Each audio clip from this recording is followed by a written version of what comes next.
Nuo 2011 iki 2012 metų pabaigos bendrai mes 800 vietų papildomai įkūrėme, nestatydami naujų darželių.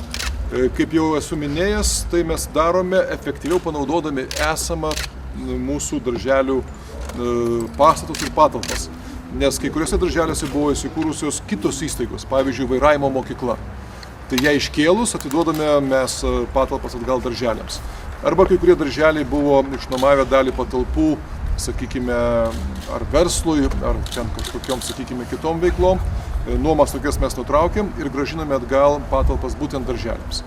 Ir taip pat šalia to turime savų patalpų, kurias taip pat norime skirti darželiams. Todėl vien tik tai per šiuos 2 metus beveik 800 vietų papildomai sukūrėme be ypatingų investicijų. Tačiau nepaisant, kaip jau minėjau, Vilniaus miesto reikia minimum 4 darželių, tai yra, kurį norime statyti Perkūnkiemyje, Santariškėse, taip pat Viršuliškėse, vėlgi darželį gražinsime iš mokyklos darželiui. Ir dar keliose vietose mums reikia padidinti vietų skaičių, pavyzdžiui, ties Šiaurės miesteliu, Verkiuose ir panašiai. Ir mes tikimės, kad vyriausybė padidins gyventojų pajamų mokesčio dalį, kuri liktų Vilniaus mieste, ir tai būtų pagrindas tam, kad mes atkurtume savo pasitikėjimą banko akyse ir tokiu būdu galėtume finansuoti darželių statybą.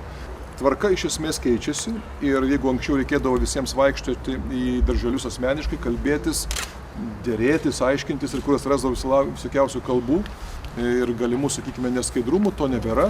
Labai aiškiai visi gyventojai, kurie turi vaikučius, registruojasi internetinėme puslapyje Vilniaus miesto. Šiandien mes kaip tik iškėlėme į priekį būtent darželių eilių formavimą.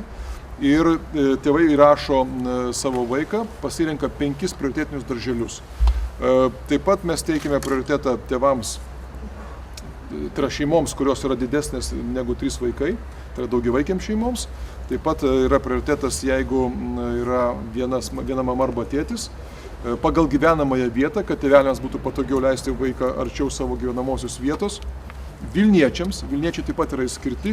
Jeigu Vilniečiai yra deklaravę savo gyvenamą vietą Vilniuje, jie turi taip pat pirmumo teisę. Taip pat labai svarbu paminėti dar, kad jeigu jau yra vienas vaikas lanko tą patį darželį, tai ar sesutė ar broliukas, jis taip pat turi prioritetą formuojant eilę.